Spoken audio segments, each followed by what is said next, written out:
नमस्कार दोस्तों, मैं आपका दोस्त मोहित पाटिल आप सभी का एक बार फिर से स्वागत करता हूँ आप ही के अपने YouTube channel treasure of knowledge में।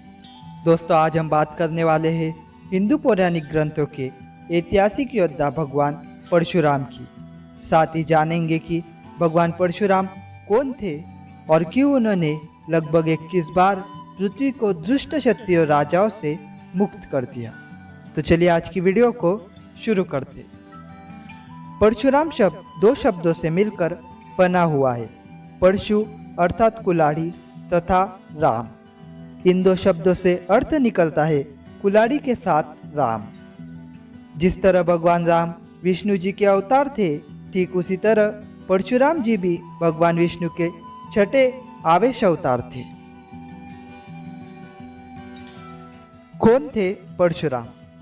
परशुराम सप्त ऋषियों में से एक महर्षि जमदग्नि और उनकी पत्नी माता रेणुका के 5वें पुत्र थे। अपनी युवा अवस्था में पहुंचते पहुंचते वे भगवान शिव के अनन्य भक्त भी बन गए थे। उन्होंने भगवान शिव की कड़ी तपस्या की। भगवान शिव से उन्हें कई अद्वितीय शस्त्र भी प्राप्त हुए। इन्हीं शस्त्रों में से एक था परशु, जिसे फरसा या कुल्हाड़ी भी कहा जाता है। परशुराम को यह फरसा काफी प्रिय था। वे इसे हमेशा अपने साथ रखा करते थे और इसी परशु के धारण करने से उन्हें राम से परशुराम कहा जाने लगा। आखिर क्यों परशुराम जी ने 21 बार क्षत्रियों का विनाश किया? दोस्तों, उस काल में हेहे वंशीय क्षत्रिय राजाओं का अत्याचार धरती पर बढ़ गया था। भार्गव और हेहे वंशियों की पुरानी दुश्मनी चली आ रही थी। हेहे वंश के अत्याचारी राजा सहस्त्र अर्जुन ने दत्तात्रेय को प्रसन्न करने के लिए घोर तपस्या की।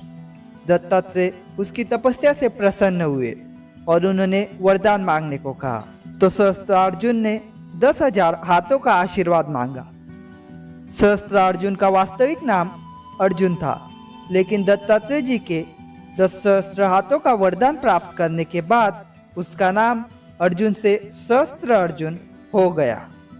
इन हाथों के कारण वह अत्यंत बलशाली हो गया और उसका घमंड और भी बढ़ गया।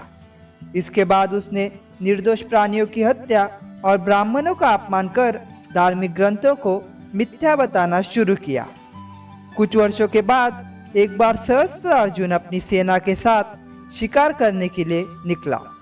लौटते वक्त जब उसे थकान होने लगी, तब वो आश्रम के लिए स्थान ढूंढने लगा। कुछ दूरी पर उसे ऋषि जमदग्नि का आश्रम दिखा, तो वह अपनी सेना के साथ उनके आश्रम में विश्राम के लिए रुक गया।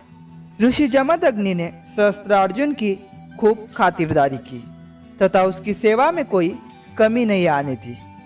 ऋषि जमदग्नि के पास कामधेनु नामक एक चमत्कारिक गाय थी। यह गाय उन्हें इंद्र ने भेंट दी थी। इसी गाय की सहायता से उन्होंने सहस्त्र अर्जुन और उसकी पूर्ण सेना के लिए स्वादिष्ट भोजन की व्यवस्था की। कामधेनु का यह चमत्कार देख सहस्त्र अर्जुन स्तंभित हो गया। उसे कामधेनु के आगे राज्य का भोग विलास फीका दिखने लगा। उसने ऋषि जमदग्नि से उस गाय को मांगा, लेकिन ऋषि ने कामधेनु को प्रबंधन और आश्रम का एकमात्र जीवन यापन का जरिया बताकर उसे मना कर दिया। लेकिन सहस्त्र अर्जुन ने बल से कामधेनु को बंदी बना लिया। साथ ही उसने ऋषि जमदग्नि के आश्रम को भी उजाड़ कर रख दिया। उस समय परशुराम आश्रम में नहीं थे, लेकिन जब वे आश्रम पहुंचे तब आश्रम की अवस्था देख वे क्रोधित हो गए और उन्होंने अपने पिता और कामधेनु के सम्मान हेतु सहस्त्र अर्जुन से युद्ध किया। युद्ध में उन्होंने भगवान शिव द्वारा मिले फरसा नामक अस्त्र से सहस्त्रार्जुन की सभी भुजाएं काट दी, उसका सिर धड़ से अलग कर दिया। इसके बाद जब वे अपने आश्रम पहुंचे तब पिता ऋषि जमदग्नि के आदेशानुसार वे प्रायश्चित करने के लिए तीर्थ यात्रा पर निकल गए।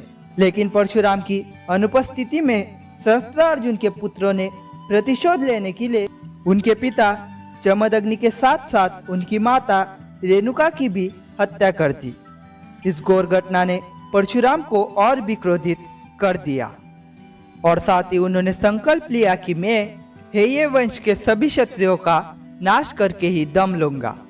क्रोधाग्नि में जलते हुए परशुराम ने सर्वप्रथम हेय वंशियों की महिष्मती नगरी पर अधिकार किया। इसके बाद उन्होंने एक के बाद एक पूरे 21 बार इस पृथ्वी को क्षत्रिय राजाओं से मुक्त किया।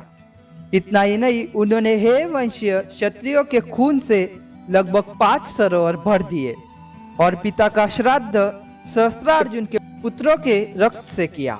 अंत में ऋषि रुचिक ने प्रकट होकर परशुराम को ऐसा घोर कृत्य करने से रोक दिया। इसके पश्चात उन्होंने अश्वमेघ महायज्ञ भी किया और सप्तद्वीप युक्त पृथ्वी महर्षि कश्यप को दान कर दी।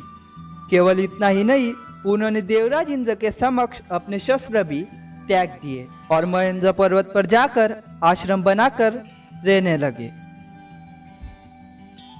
दोस्तों, पौराणिक कथाओं के अनुसार भगवान परशुराम अष्टचिरंजीवियों में से एक थे, यानी कि वे 8 लोग जो पौराणिक काल से लेकर आज तक धरती पर जीवित थे।